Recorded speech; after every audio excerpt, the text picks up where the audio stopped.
सत्यम शिवम बोलो तू सुंदरम। मन मेरे शिव की महिमा की गुण गाई जा। मन मेरा मंदिर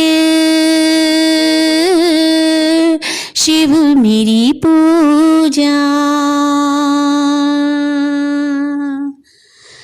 पार्वती जब सीता बन कर जय श्री राम के सम्मुख आई। पार्वती जब सीता बन कर जय श्री राम के सम्मुख आई।